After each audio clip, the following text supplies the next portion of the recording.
새벽에 하나님의 말씀을 사모함으로 나오신 여러분을 환영합니다. 오늘 우리에게 주신 말씀은 사무엘상 12장 16절에서 25절까지의 말씀입니다. 제가 읽겠습니다. 너희는 이제 가만히 서서 여호와께서 너희 목전에서 행하시는 이 큰 일을 보라. 오늘은 밀베는 때가 아니냐. 내가 여호와께 아뢰리니 여호와께서 우레와 비를 보내사 너희가 왕을 구한 곧 여호와의 목전에서 범한 죄악이 큼을 너희에게 밝히 알게 하시리라. 이에 사무엘이 여호와께 아뢰매 여호와께서 그날에 우레와 비를 보내시니 모든 백성이 여호와와 사무엘을 크게 두려워하니라.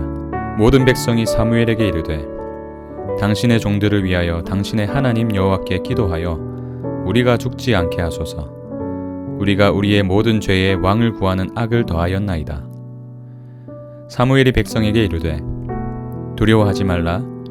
너희가 과연 이 모든 악을 행하였으나 여호와를 따르는 데에서 돌아서지 말고 오직 너희의 마음을 다하여 여호와를 섬기라. 돌아서서 유익하게도 못하며 구원하지도 못하는 헛된 것을 따르지 말라. 그들은 헛되니라. 여호와께서는 너희를 자기 백성으로 삼으신 것을 기뻐하셨으므로 여호와께서는 그의 크신 이름을 위해서라도 자기 백성을 버리지 아니하실 것이요 나는 너희를 위하여 기도하기를 쉬는 죄를 여호와 앞에 결단코 범하지 아니하고 선하고 의로운 길을 너희에게 가르칠 것인즉 너희는 여호와께서 너희를 위하여 행하신 그 큰 일을 생각하여 오직 그를 경외하며 너희의 마음을 다하여 진실히 섬기라. 만일 너희가 여전히 악을 행하면 너희와 너희 왕이 다 멸망하리라. 아멘. 사무엘은 이미 이스라엘이 왕을 구하는 것 그 자체가 얼마나 하나님 앞에서 큰 죄악인지를 수차례 말해왔습니다. 이미 하나님께서 그들의 왕이 되어주심에도 또 다른 왕을 구한다는 것은 하나님을 버리는 행위였기 때문입니다. 그럼에도 그들은 하나님으로는 안 되겠다고 말하면서 끝까지 왕을 세워주길 구했습니다. 사무엘은 사울을 일컬으며 이렇게 말하죠. 12장 13절입니다. 이제 너희가 구한 왕, 너희가 택한 왕을 보라. 여호와께서 너희 위에 왕을 세우셨느니라. 그들의 끈질긴 요청에 하나님은 사울을 왕으로 허락해 주십니다. 그러나 그들은 이것이 하나님 앞에서 얼마나 큰 죄악인지 깨닫지 못합니다. 왕이 세워지자 기뻐했죠. 또 하나님이 아닌 왕께 만세를 외쳤습니다. 죄를 저지르면서도 죄인 줄 알지 못하는 이들의 모습. 그래서 사무엘은 그들이 왕을 구한 것이 얼마나 큰 죄임을 깨닫도록 하나님께 시청각 자료를 구합니다. 17절 보세요. 오늘은 밀베는 때가 아니냐. 내가 여호와께 아뢰리니 여호와께서 우레와 비를 보내사 너희가 왕을 구한 곧 여호와의 목전에서 범한 죄악이 큼을 너희에게 밝히 알게 하시리라. 이스라엘이 왕을 구한 일이 곧 여호와의 목전에서 범한 죄악이라고 설명합니다. 그리고 그것을 증명해 보이겠다고 하나님께 우레와 비를 보내시길 간구하죠. 오늘은 밀베는 때라고 말합니다. 이 밀베는 때, 밀을 추수하는 때는 늦은 봄 혹은 이른 여름입니다. 한마디로 건기입니다. 비가 내리지 않는 때이죠. 그런 때에 우레와 비가 내린다는 것은 보기 드문 일입니다. 그렇기 때문에 만약에 우레와 비가 내린다면 사무엘의 말처럼 이들의 죄가 하나님 앞에서 얼마나 큰 죄임을 명백히 증명하게 되는 것이죠. 이것이 우연의 일치가 아니라 하나님이 허락하셔야만 가능한 일이었기 때문입니다. 그런데 그 일이 일어나죠. 사무엘이 기도하자 하나님이 그날에 우레와 비를 보내셨습니다. 그러자 이스라엘이 두려움에 빠집니다. 그 두려움이 결국 그들의 죄를 자각하게 하는 통로가 되었습니다. 그들은 이제야 왕을 구한 것이 하나님 앞에서 얼마나 큰 죄임을 자백하게 되죠. 19절 보세요. 모든 백성이 사무엘에게 이르되 당신의 종들을 위하여 당신의 하나님 여호와께 기도하여 우리가 죽지 않게 하소서. 우리가 우리의 모든 죄에 왕을 구하는 악을 더하였나이다. 지금까지는 단 한 번도 없던 자백입니다. 그렇다면 하나님께서 사무엘의 기도를 들으시고 우레와 비를 보내신 이유가 무엇일까요?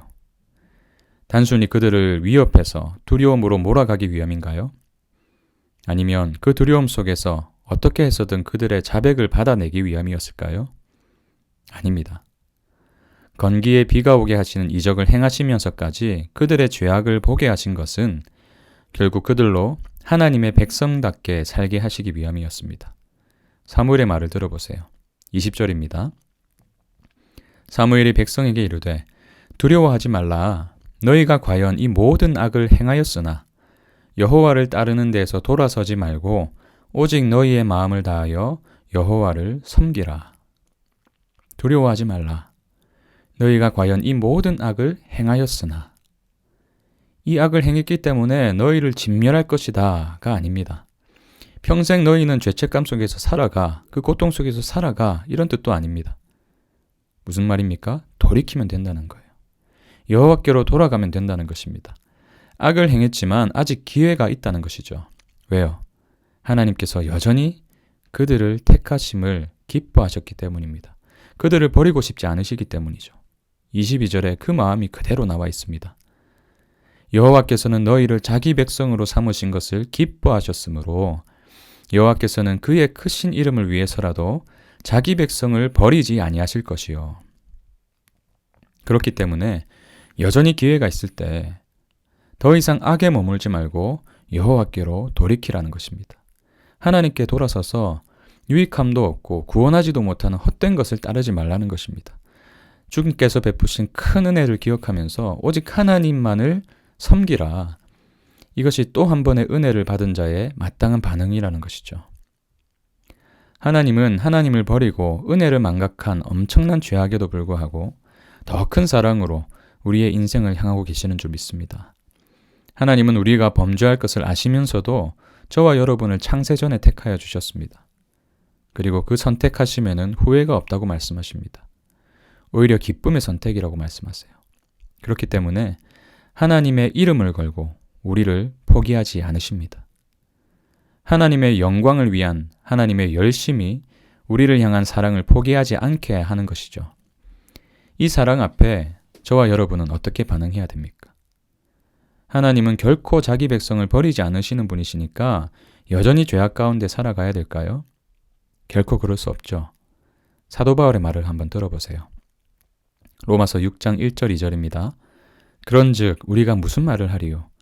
은혜를 더하게 하려고 죄에 거하겠느냐? 그럴 수 없느니라. 죄에 대하여 죽은 우리가 어찌 그 가운데 더 살리요?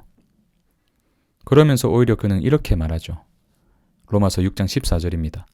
죄가 너희를 주장하지 못하리니 이는 너희가 법 아래에 있지 아니하고 은혜 아래에 있음이라. 은혜 안에 있기 때문에 하나님의 그 놀라운 포기하지 않는 사랑을 받았기 때문에 방종으로 타락으로 나아가는 것이 아니라 오히려 은혜 안에 있으므로 죄에 대해 죽었으므로 죄로 살아가는 자들이 아니라 우리 안에 계시는 그리스도로 살아가는 것, 이것이 은혜를 받은 마땅한 자의 삶이라고 말하는 것입니다. 그렇기 때문에 우리가 거룩을 추구하고 하나님만을 섬기는 삶, 예배의 삶을 살아가야 되는 것이죠. 이를 위해서 우리는 반드시 놓치지 말아야 될 부분이 있습니다. 바로 기도입니다. 날마다 말씀을 의지함으로 기도해야 됩니다. 개인뿐만 아니라 우리 모든 지체들이 자신의 죄를 깨닫고 날마다 은혜 가운데 살아갈 수 있도록 간구해야 되는 것입니다. 그리고 말씀을 통해서 서로를 세워주고 권면해야 되는 것이죠. 그래서 사무엘도 이렇게 고백하지 않습니까? 23절입니다. 나는 너희를 위하여 기도하기를 쉬는 죄를 여호와 앞에 결단코 범하지 아니하고 선하고 의로운 길을 너희에게 가르칠 것인즉. 기도하기를 쉬지 않고 선하고 의로운 길을 너희에게 가르칠 것인즉. 이것이 하나님이 기쁨으로 선택하신 자의 마땅한 삶인 줄로 믿습니다. 내가 결코 너희를 버리지 않을 것이라는 영원한 언약을 받은 자의 마땅한 반응인 줄로 믿습니다. 오늘 하루 이 놀라운 사랑을 받은 자로서, 포기하지 않는 사랑을 받은 자로서 마땅히 주님을 섬기고 주님만을 예배하고 이를 위해서 기도와 말씀으로 나아가시는 저와 여러분이 되시길 축복합니다. 함께 기도하겠습니다. 하나님, 오늘 말씀을 통해서 우리를 택하시고 또 언제나 우리를 향하고 계신 하나님의 사랑을 다시 한 번 더 보게 됩니다. 하나님의 영광을 위한 열심으로 우리를 포기하지 않으시는 그 놀라운 사랑 앞에 우리가 서 있습니다.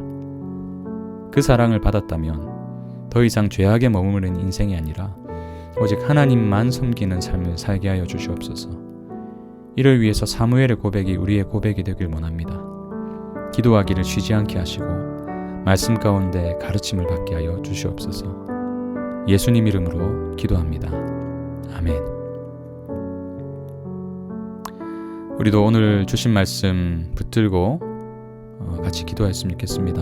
먼저는 하나님께서 깨닫게 하시는 죄가 있다면 더 이상 거기에 머무르지 않게 하시고 하나님의 포기하지 않는 사랑을 받은 자답게 하나님만 섬기는 삶이 되게 하여 주시옵소서. 그리고 은혜 안에 살아가는 삶을 위해 날마다 기도하기를 쉬지 않게 하시고 말씀 속에 가르침을 받게 하여 주시옵소서. 더 나아가서 저와 여러분에게 허락하신 귀한 공동체, 지체들을 위해서 날마다 기도하며 말씀으로 권면하고 세워가는 아름다운 공동체를 맛보게 하여 주시옵소서. 이 두 가지 기도 제목 붙들고 함께 기도로 나아가겠습니다.